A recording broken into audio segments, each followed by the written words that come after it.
Greetings, lads and ladettes. It is your main dummy thick man here, Leon Blight, and today we have a tier list video. The season 2, pool 2 tier list video. And how we're going to do this is first, I've made edits to the tiers, so I'll reflect those changes later on. We are going to make edits first on pool 1, so we'll still include the pool 1 cards. We are going to make adjustments based on the patch that was made. After we've done the adjustments to pool 1, that's when I'll insert pool 2 into the tier list. And I will also be including Wave, even though Wave is technically a season pass card from last season. I will not be including Thor from the season 2 pass, nor the new cards that are incoming from the Love and Thunder theme, or whatever new cards they chose to print for this season, mainly because the person who made this tier list hasn't updated it yet. So the mana costs and the powers also haven't reflected visually on the tier list, but we are going to act like they're adjusted anyway, so for consistency, obviously. Alright, so let's go over explaining the tier changes first.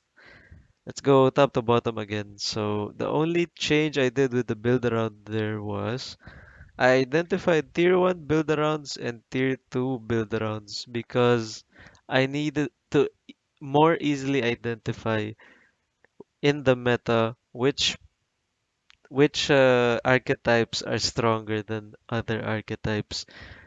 It's still consistent that I believe that the power levels still go from left to right. So if it's on the left, it's stronger, not always equal to or stronger than the cards on the right. I made a separate tier because I think that these cards are still technically built around cards. They're the cards you want to be supporting, but they're just not as well positioned in the meta. I didn't want to put build around cards in the strong tier because that wouldn't make much sense, nor in the other tiers. They're just build arounds but weaker, like notably weaker. Right. So that's one of the changes, and the other one is basically I made the unplayable tier. I did not like the negative connotation of cards being unplayable, nor did most people. So we're just changing it to junk there. Alright. You wanna play your junk cards? I do not mind. It's a it's a fun thing to do, every now and then. Maybe when I hit 100, I'll mix up some deck building stuff. Alright. Anyway, let's head into the changes now from pool 1. Let's go top to bottom once again. Alright, so right away we get to make a strong change into the tier list. So Nova and Devil Dino, once the absolute jackhammers of the meta in season 1, they have been butchered by our father Ben Brode, but that's okay because we actually do not want to have these jackhammer cards. Alright, let's start with Nova first. So Nova is actually no longer a build around card, I would say. It's not even a build around. It does, however, still have a home, and its home is in the destroy deck. So destroy cards and destroy decks would still want to run Nova. It's still a strong piece in that regard. So I'm putting it in the strong tier, just below Iron Man there. We have Devil Dino now. Devil Dino is a win condition. It's a build around card in the draw deck. So you're gonna have to do the draw cards there. Classic Moon Girl, canonic pairing, even in the game, and the collector as well. The other draw package, Cable 13. So yes. So Devil Dino is still a build around. However, it is a weaker build around compared to the rest of the field. Um, Sentinel. All right. I hate to say this, but in our current meta, Sentinel has fallen off for the reason that the mid-range deck of Nova and Dino has fallen off, and Sentinel was a perfect fit there. In the meta-defining decks we're playing in Season 2, Sentinel does not have a home in any of those decks, but it's still like a very strong card for what it does as a 2/3 infinite engine. It's a strong card, I'd say, stronger than Iron Man. Nightcrawler gets to stay. Nightcrawler is still a meta-defining card, one of the goated one drops. So Nightcrawler gets to keep his position, and Chavez, same reason as as with Sentinel actually. Chavez saw much less play because in the season 2 meta, people are playing decks with strategies, and when you're playing decks with just in with non-jackhammer strategies, America Chavez gets weaker because on turn 6, you actually want to be doing something related to your deck's game plan. Still a strong card, I would say. Maybe if like jackhammer mid-range decks start to pop up again, Sentinel and Chavez might see more play. Otherwise, both of them are still strong cards. I'd say Iron Man stronger than Chavez for now. Chavez maybe a step below Iron Man. Alright, now y'all already know. If y'all don't know, I'ma let you know. Kazar is the top of the meta right now.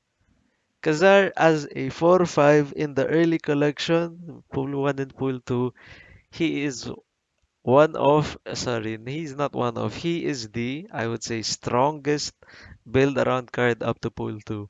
And that's why when people are opening their deck constructor, they see Kazar, they're like, what's good here? And you see that Kazar is the top man. You play one drops, you play Kazar, boom, boom, boom, boom. It does all the things. And along with Kazar comes with the aggro package of Angela and Bishop. I'd say Bishop and Angela, they're about equal. Maybe Bishop like very slightly ahead. But yes, Bishop and Angela are also very strong, very well positioned.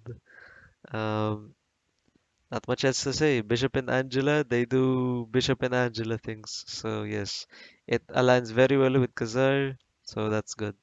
And along with that, people have been playing aggro, the Kazar, sometimes splashing a bit of discard, and Strong Guy comes along with that. So to no one's surprise, we are living in a aggro meta post Nova nerf. So those are the only strong, very easily identifiable strong cards up to pool 2, and they're the most consistent, easy strategies to play, and that's why they are currently the meta defining cards now.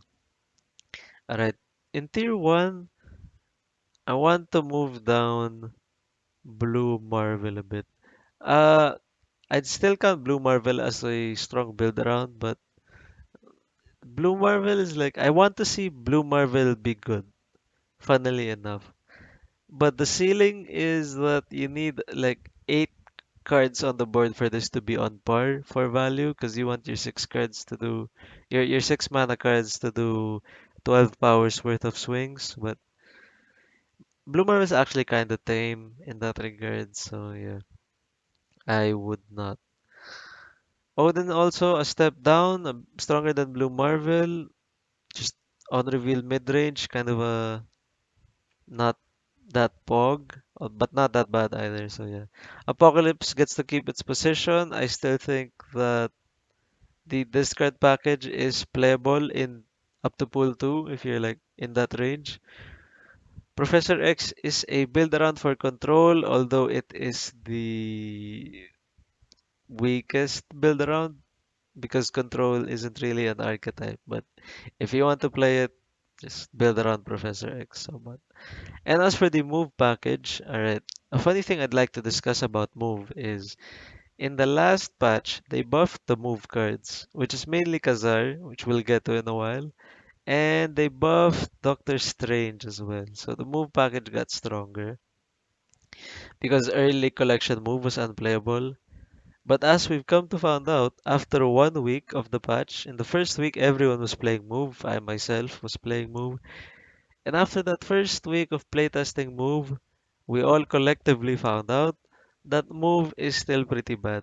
So why is Move bad?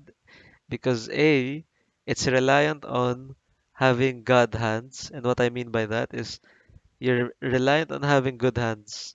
So if your hand is terrible, you can't properly play the deck. There's too many moving parts. Ah, get it? Too many moving parts in the deck. Got 'em. And another thing is it's reliant on zones as well. If the zones are unplayable for move, move is unplayable. So those two factors are factors that you cannot control. Those are RNG factors. What your hand is, you have no control over your hand, and you have no control over the which zones are revealed. So yeah. And there's much less consistency in playing move. Maybe they'll buff early collection move again. Let's find out. But it's still slightly more playable than just the other mid-range shenanigans available. So yeah, it's the bottom of tier 1. Okay, let me have a browse of strong. Okay, let's move Moon Girl to be. No, Moon Girl is still a strong card because Moon Girl is not narrowly built around having a in the draw deck with Devil Dino. You can still play Moon Girl in combo decks that want to play a bunch of low costs. Although nerfing Moon Girl to 4 mana makes that strategy slightly weaker because Moon Girl has to occupy one of your later half turns. So, and there are currently not any existing low cost combos in the game, so we can just keep that there. Okay, let me have a quick browse. Alright, this might be crazy, but I guess I can promote Blade to meta defining along with Strong Guy for similar aggro reasons. Blade is like really strong. It's above rate for a 1 drop, and yes. Actually, I might end up putting all the Khazar cards inside meta defining. That's fine then. Let's put back Blade where Blade belongs. Alright. I might just point out some very strong cards. Electra gone up in value actually because Electra's a soft counter to the existing meta, of course, the Khazar 1 drop meta. Although personally, I don't like to run it. Maybe if you are feeling more interactive, you could be running Electra. In terms of interacting with cards, I personally prefer a card that we will talk about later. So yeah, I'll move Electra up around there. Okay. Ant-Man also gets promoted. And then the rest of this is fine. As for filler, oh, okay, we see one major change here. Uh, we got White Queen. White Queen is super strong. Kinda sees less play than Iron Man. Um, which means actually I have to move Sentinel down a bit here. Alright. So White Queen is really strong. It is a top end filler. You don't really want to be playing White Queen if you're a deck with strategies that need to do something at the latter half of the game. So it's only realistically playable in Khazar aggro shells. If you're playing something that wants to be doing high cost 5 drops or 6 drops, you probably don't need to run White Queen. Otherwise, if you're playing 2 drops, 1 drops, maybe you're playing Serra as well with 2 drops, White Queen can be playable. But yeah, otherwise, I've been playtesting White Queen. Yeah, it's a very strong card, so do not sleep on it. Right, let's move on. Down to we're browsing on niche now. Okay, I'm still agreeing on Enchantress and Cosmo being like weaker tech options, which means Armor's actually along there now for tech options. Armor, since Nova's gone, There's no reason to be playing around this card anymore.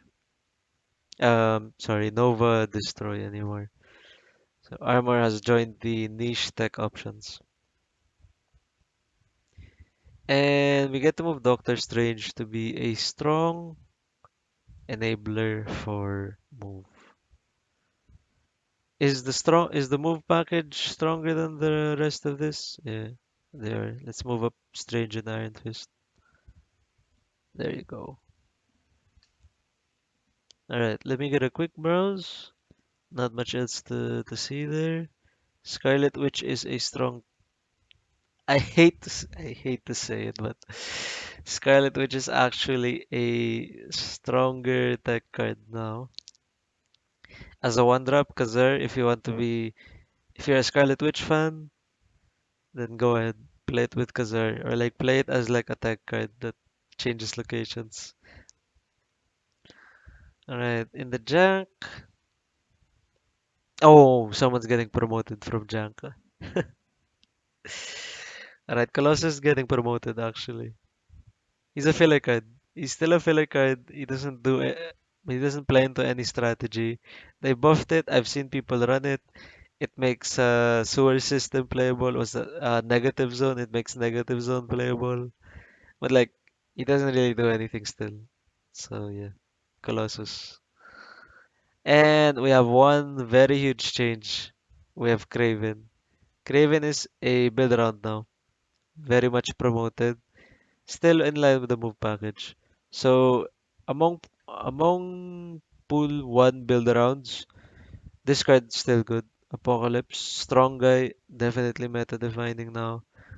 And move is still along there with Craven, Multiman, and Heimdall.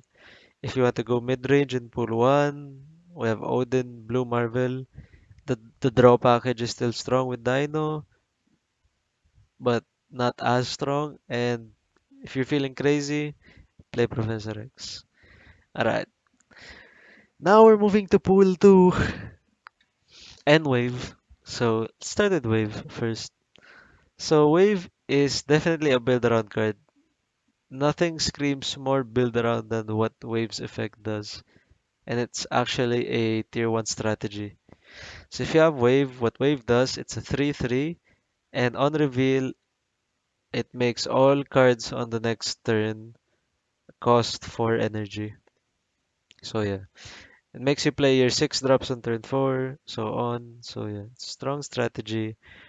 Wave, definitely good. Now we have Agent 13 in line with filler cards, although Agent 13 has higher stacks value than Cable because we're in a Kazar meta. So Agent 13 is actually a strong card. Also, it's higher rate because Cable's a 2/2. You want your 2 drops to be at least 3 power. One drops are on rate at 2 power, so it's definitely much stronger. Alright, I'm going to put down junk below the what we're playing with for now, so I get to put stuff on there. Alright,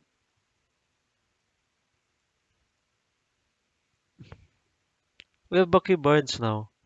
So Bucky Barnes, it's pretty linear in what it does. It fits in the destroy package. Is destroy playable? Destroy is actually decently playable. It's not a build around, it is a payoff, however, quite a decently strong payoff, I'd say. But Destroy, I'll put it in line with like Wolverine there. It's mm, this card is actually much stronger now. Stronger than the move package actually. So Destroy and Discard are up and up. I'd say Discard and Destroy are on like the same level. They're not built together, okay? You generally want to be playing either the discard or the destroy, and it just so happens that Wolverine fits in both, so you might be debated into building a hybrid. Although Wolverine works more in discard rather than in destroy, because you just want him to be like fodder for it anyway. So yeah, okay. Where did I put Barnes? Okay, there you go. Yeah. Next we have Cloak. Cloak is a strong enabler for move straightforward. It's a symmetrical effect. It's very above rate for the symmetrical effect, which I think is fine because okay, allowing your opponent to move cards might be kind of crazy as well. So yeah, Cloak is in a good spot. Strong card, so definitely no doubts. All right, we're now on Ebony Maw. So Ebony Maw is a 1/6. After turn 3, you can't play him anymore. And if you play him on the zone, it locks the zone for you, meaning you can't play cards in that zone for the rest of the game. Ebonimo is very niche, but it's at the top of niche.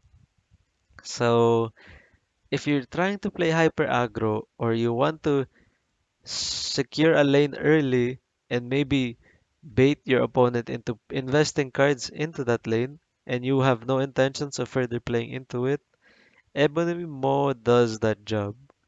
So I have a friend actually who also plays this. It performs not that bad. It also works with Kazar like incidentally, but yeah. Um, I'd say it's super narrow, but when it hits, it hits. But when you miss, you're sad. So yeah, you're extra sad when you miss. But yeah, it also is decently restrictive. So that's that's Ebony Maw and Squidward. Next we have Hobgoblin. Alright, funny thing about Hobgoblin is it's actually quite strong, but it does not have a home in early pool 1 and pool 2. It's just a generic card. So up to pool 2, it's actually just filler. It's quite a strong filler. Maybe I think among the filler cards, you'd probably just get like Cable. But yeah, Hobgoblin's also filler in that regard. Later on into pool 3, he gains more stacks, but as it is, it's strong filler. Alright, Iceman is really strong, fits into you know what, and what it does, it's a 1/2. It makes one of the cards in your opponent's hand cost one more energy, but not exceeding 6. So you cannot make 6 drops into 7 and become unplayable. Alright. Jubilee now. Jubilee is actually a build around card, and you want precisely it fits into a wave deck because you want to be overloading with 6 drops, and Jubilee gets higher value the more 6 drops you have in the deck. So it has to be built around. You want to overload on the latter half of the curve. So yeah, Jubilee does that well with Wave.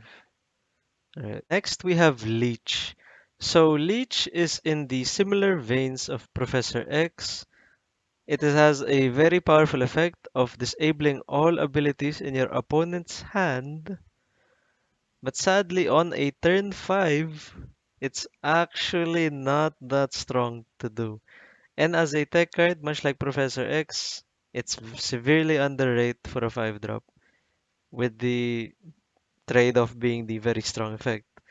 For a control deck, it's filler. It's not really that strong. If this were a 4 drop, it might be broken, although we'd have to do more playtesting on that if ever they do make it a 4 drop. But yeah. I believe it's in a weird spot where if it's a 4 drop, it's too powerful. As a 5 drop, it's unplayable. Or like control filler. So yeah. Uh, somewhere there. Okay, so that's Leech. Next we have Morbius Morbing Time himself, Morbius, who is part of the discard package and is a build around for it. Uh, does Morbius see play in actual discard piles? It actually doesn't because what discard piles are trying to do is you're either trying to enable strong guy, which means you're aggro, or you're playing the top heavy top end and then cheating them out with pool 3 cards. But in pool 2, along with if you're the thing about Morbius, it's reliant on how many times you discard cards. And usually in aggro, you only want to be discarding once or twice with Blade and Lady Sif. Or in the actual discard package, if you're playing Apocalypse, yeah, it's still a build around in up to pool 2. So yeah, you can still play Morbius with Apocalypse. So yeah. There you go. Next we have Nakia. Okay. I hate to say it. I hate to say it, but Nakia is actually currently meta defining for what it does. Maybe at like the bottom. It's a very strong card because Khazar decks want to be holding one drops. It fits specifically in that deck. Okay, you know what? We'll keep it there. Alright, so Nakia is at the bottom of meta defining. It supports strategies very strongly, much to the similar veins of how Okoye was when Okoye was a 2-1 buff your deck by +2. Buffing your hand by +2 is still decently powerful. Up in pool 2, being able to buff your hand +2 is very high, very above what the rest of what pool 1 and pool 2 can offer you, and it matches well with the with Khazar. So yeah, Nakia is definitely super strong. I can see an adjustment to Nakia in the next patch, hopefully, bringing it in line to Okoye changes. Which brings us to Okoye, which is a strong card now. It's a fairly balanced card. It's has a home in Khazar. It's not as meta defining. It's just strong. So there's no doubt about it. Maybe around like here. There you go. Yeah, there. That's Okoye and Nakia. Alright, next we have Rhino. Rhino goes along with your niche tech cards. It's a 3/3, destroys the location. Uh, yeah, not much to say. Tech card, but you don't really want to have a 3/3 destroy a location card. It's pretty niche. Niche tech. Maybe if we were in a featured zone where you didn't want the featured zone, but you don't want to play Scarlet Witch, play Rhino. Alright, next we have Sabretooth. Sabretooth is a filler for the destroy strategies. And a filler for destroy strategies goes about here. So yeah, Sabretooth isn't really that strong. You still have to play Sabretooth manually. Maybe if they buffed Sabretooth to perform similarly to Wolverine, we'd be talking. But Sabretooth's wording is that it's a 3/4. If it gets destroyed, return me to your hand as 0 cost. So yeah. It's not that strong since you still have to manually play Sabretooth anyway as a 3 drop. So filler and destroy. Next we have Scorpion. Okay, thing about Scorpion is funnily enough, Scorpion's like a soft, it's a very soft counter to the Khazar meta, but decks don't want to be running a 3/3. It's a tech card. It fights like the Khazar decks, but decks don't want to run a 3/3 debuff your opponent's hand. If you're fighting anything that's not Khazar, it's not that impressive. So yeah. Even if you're fighting Khazar, it's still decently not that impressive. If you run into a Khazar deck that doesn't run Nakia, then you're like popping off perhaps. Otherwise, yeah. I still think it's a tech card, very niche. If you are in a meta that we are currently in, it's actually decently appropriate to use. So I'll actually promote Scorpion to. I think actually, you know what I think about Scorpion? I think Scorpion can see more play in this specific meta right now. So if you want to be fighting Khazars and stuff, I think y'all can be running Scorpion right now, like for real. Okay, that's Scorpion. Next we have one of my favorite tech cards, Shang Tzu. Think about Shang Tzu. is that it's actually quite narrow in what it can hit. So it's a 4/3, and on reveal, it destroys any card that has 9 power or higher. And generally, that's you're hitting like strong guy on like turn 6 on the flip because when the cards are tucked and there are 0 cards in your opponent's hand, strong guy turns into 9 power. So even if you flip first, it hits strong guy. Otherwise, you're also hitting wave decks, the ones that overload on 6 drops. Uh, Sometimes, in some cases, if there are like zones that buff, you might be able to also hit your opposing opponent's bishop or Angela, which has happened in very sometimes cases. So yeah, it's just my favorite tech card, but actually it's quite narrow in what it can hit. So for a tech card, it's a filler. Tech cards aren't really. Oh wait, tech cards are kind of filler. All right. You'll be there above Colossus. That's Shang Tzu. Uh, yeah. Okay, next we have Storm. Storm fits. I believe Storm has a home in move because if you lock a zone, Storm performs similarly to Professor X, but like not quite exactly. It has a home in move, also has a home in control. Both are very mid archetypes. So I believe Storm still is a strong card, and definitely, yeah, that's it. It's not really a build around card. It enables control and move strategies, but yeah, otherwise it doesn't really do much else. Maybe if you treated it as like a tech as well, if you treated it like Scarlet Witch or Rhino, but like I don't think that's not how you want to be using the card. So yeah. All right, next we have a juicy one. We have Sunspot.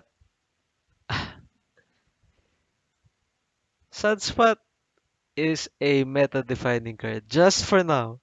Otherwise, I'd count Sunspot as a tier 1 build around in line with like move with wave decks and such. But otherwise, Sunspot does not only fill in wave decks, he also fills in the Khazar decks. And that's why Sunspot is a meta-defining card right now. He's a 1/1, and at the end of the turn, if there are any unused mana, he eats it. And each point of mana he eats, it turns into his power. Funny thing about Sunspot is it's a very strong target for Electra, and Electra can hit a lot of good one drops. But mostly, if you are playing Electra, your prime target is to hit your opponent's Sunspot, especially if it already is quite well developed, meaning it ate a bunch of mana already. So yeah, that Sunspot very strong right now, part of the meta-defining crew. Yeah, there we are. All right, next we have Swarm. Swarm is a build around for this card. One of the strongest. Okay, maybe Morbius weaker than Apocalypse there. So yeah, Swarm is your one of your very strong payoffs for this card. I've seen some people run Swarm in Khazar lists simply because they also run Blade and Lady Sif, but I don't recommend going down that path. If you're playing Khazar, just lean toward the one drops more, and if ever you're splashing, just splash Blade and Strong Guy. Don't lean into discard. If you're playing discard, play discard. So yeah, definitely Swarm is your build around. A very strong payoff for discard. Next, you have Collector. Collector is also your build around next to Dino. It's weaker than Dino because it's reliant to have it be drawn and played hopefully by turn 2. Otherwise, it's still decently not that pog. It's okay. Collector's okay. It's not as crazy as you might believe. The ceiling is really high, but yeah, the floor is also really low on Collector. Drawing it on like turn 5 and 6, you're not gonna have much of a pogger's time.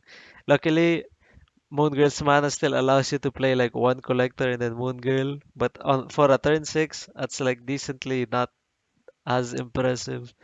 So yeah, that's Collector. Next you have Infinite. You definitely know where this is going. It's definitely a build around with along with the wave package. So yeah. The go big strategies are pretty nice. The way Infinite is usually played, if you are like manually playing Infinite, you have a Sunspot set up, turn 5 you pass, Sunspot eats 5 mana, turn 6 you Infinite. It's very easy to see as the opposing player if you know how the strat works. Once you see your opponent have a Sunspot, they skip turn 5, you can expect an Infinite on turn 6 and then like predict where it's going. Hopefully you can win the game of that. Otherwise, the other ways to cheat out Infinite is, I believe, Jubilee in pool 2. In pool 3, there are like a lot of ways to cheat out Infinite. And I believe Infinite kind of deserves a nerf just in the power values because a 20 swing is way too huge. Maybe if they bump Infinite down to like 16 power, I'd be okay with that. I'd be able to live with that. But as it stands, Infinite as a 20 power and up to here in pool 2, it's a very strong card. So yeah. If we were in pool 3, Infinite, the ways to cheat out Infinite are like, are hilariously crazy. So yeah. Infinite up to pool 2 though, definitely still strong build arounds, Jubilee Infinite. If you have wave, wave. Okay, we're down to the last three cards here. We have Vision. So the thing about Vision, you might you might initially think it fits right into move. Funnily enough, no, you don't play i- Vision in move because it only enables Craven, and even then, it's not that great. What what Vision is that it's actually just Nightcrawler on steroids. But for a latter half play, meaning playing Vision on turn 5 or 6, is not really what you want to be doing anyway. And that makes Vision actually just filler. Just generic mid-range filler. He's not as strong. He's just a 5 mana version of Nightcrawler, and that's not what you want to be doing with 5 mana. You don't want to be playing a 5 mana Nightcrawler. So yeah. Definitely just filler for mid-range deck probably. Next we have Vulture. Vulture is one of your strongest win conditions in move. So yes. Um if you get it to proc once, it goes up to 8, right? But so yeah. It's still reliant move is still reliant on having good hands and reliant on the zones being playable. So yeah. But definitely Vulture in move, definitely strong. Finally, we have our last pull 2 card. We have Warpath.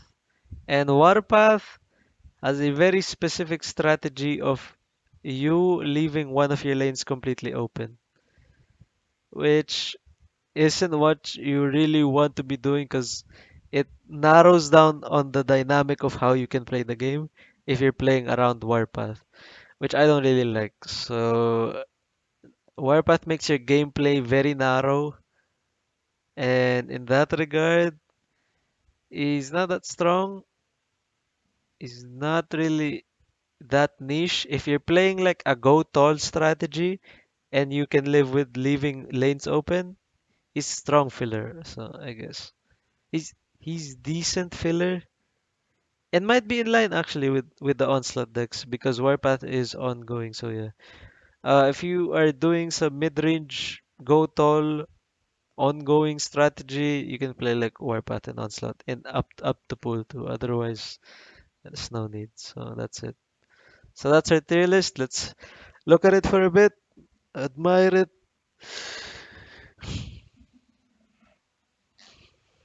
see if there's anything else we want to be changing. Not really. Yeah, that's it. So our current meta up to pool 2, the best thing you want to be doing is playing Kazar. I, regrettably to say. Next around, your tier 1 build around decks. If you have wave, play wave. And then play it with Jubilee and Infinite. Otherwise, is Jubilee and Infinite playable without wave? Maybe, I'm not sure. I own Wave myself, so uh, the go big, the cheat out 6 drop strat up to pull 2 is decent, I'd say. Play some generic turn threes. Maybe you should try it with like Quicksilver Domino. Personally, I don't wouldn't prefer that, but you know. Okay. Next, we have the discard package. Just like the pure discard in pool 2 is nice. I've played it a bit pre-patch. It performed well enough. It's also reliant on good hands, but not as reliant as move. So when these decks pop off, they pop off. But when you have bad hands, uh, you're just meh. Which makes the tier 2 build rounds, your generic mid-range on reveal is like not bad. Your generic swarm top end with blue marvels like not bad if you want to do that. If you want to play around the draw cards with Devil Dino and Collector, go ahead. And if you're feeling crazy, play Control with Professor X. Otherwise, here are strong cards to support those strategies, as well as some tech, your fillers, niche cards, and here are some junk cards. There you go. All right, that's it. That's the tier list. Kazar Pog, Bishop Angela, yeah. And if ever, now we're in the conclusion outro, I'd say that if ever we make a pool 3 tier list, that will not be in the foreseeable future because I'd have to get the entire pool 3 first, and then I'd have to do very extensive playtesting with pool 3 cards, which I actually currently am not doing. I'm only playing with pool 1 and 2 cards. When I open my pool 3 cards, I don't even look at them. I just like, okay, you're on the bench. Stay on the bench for a while. Let me get to 100. When I get to rank infinite in 100, I'll start looking at my pool 3 cards and see if I can craft some crazy decks with them. So yeah. This card's definitely in my top spot on my number one radar right now to build around with pool 3. And let's see what else I can do. But otherwise, yeah. If you're climbing the ladder up to pool 2, these are the cards you definitely want to be looking at here at Meta Defining. If you aren't feeling these cards, check out tier 1. These are your tier 1 builds. There's the go big. If you have wave, play wave. It's actually pretty strong up to pool 2. Play generic discard, play generic move. Otherwise, play your generic mid-range. Odin, play like White Tiger, and so on. Go Swar if you like going swarmy a bit. Blue Marvel top end, sure. And then, yeah, draw cards with Dino control. That's it.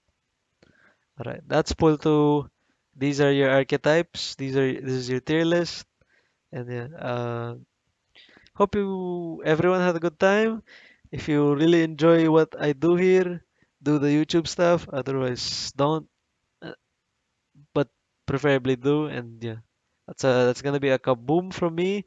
If you disagree or agree or you have any comments, there's a comment section. I actually read those. I reply to those as well. Unless you're one of my friends who's trolling. Otherwise, yeah, just do the things. Alright. Take care always, and hopefully I'll see all you dummy thick lads and ladettes in the next one. Take care. Peace. Dabbing out. E.